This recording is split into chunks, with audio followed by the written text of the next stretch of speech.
with the pandemic, and we recently unpacked a Stellenbosch University professor's research into what might be behind long COVID systems.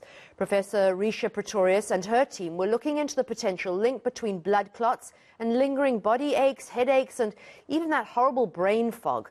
So have they finally cracked the code and solved the mystery of long COVID? Well, to answer this, we're joined now by Professor Resia Pretorius. She's the head of Physiological Sciences at Stellenbosch University. Prof, thank you so much for joining us. I suppose what's interesting is because we've been so busy putting out fires and dealing with COVID patients, and now you've had a bit of time and breathing room to look into what's causing long COVID. And really, the key seems to be inflammation and blood clots.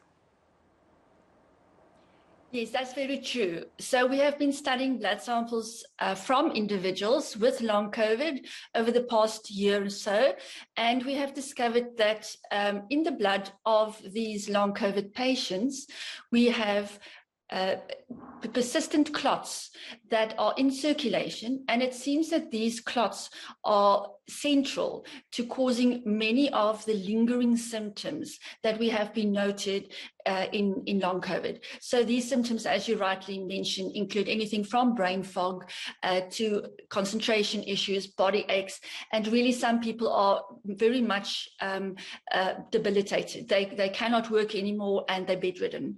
And this is not only in South Africa, it's globally as well. Prof, are we going to see an acceptance of long COVID as a chronic illness? I remember in the 2000s there was this yuppie flu, and it was really not accepted as a legitimate kind of and debilitating illness. Do you think long COVID will become part of our lexicon and accepted by companies, for instance? If we look at the conditions that you speak of, yuppie flu and those conditions, they are very much understudied and not understood very well either. The massive number of patients suffering from long COVID will definitely change this scenario. I think because there are currently not really methodologies to find the diagnosis of such individuals. That is our main issue. But if we don't have a marker yet widely available in a pathology laboratory, that does not mean that the marker does not exist.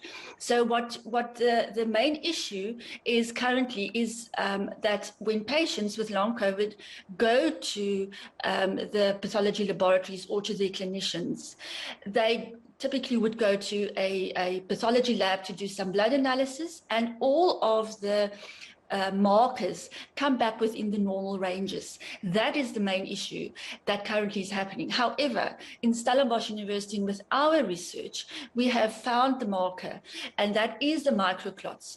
So if you go to a typical pathology laboratory, they would be testing inflammatory markers that are present in the soluble part of the blood. However, all of the inflammatory markers are actually not necessarily in the soluble part, but they're trapped or entrapped inside microclots. So therefore, we have been missing the inflammatory markers that are actually very much increased in these patients. So we hope that widely discussing and finding methodologies to more widely use our laboratory methods to test for microclots in circulation would be the answer. It seems that women and healthcare workers are most likely to suffer from long COVID. Is there anything that one can do to alleviate some of the symptoms? That is one of the big issues that needs to be desperately discussed, not only in South Africa, but globally. And we believe that diagnosis and finding a proper diagnosis, easy, widely available diagnosis is key, but then further for discussion of treatment options.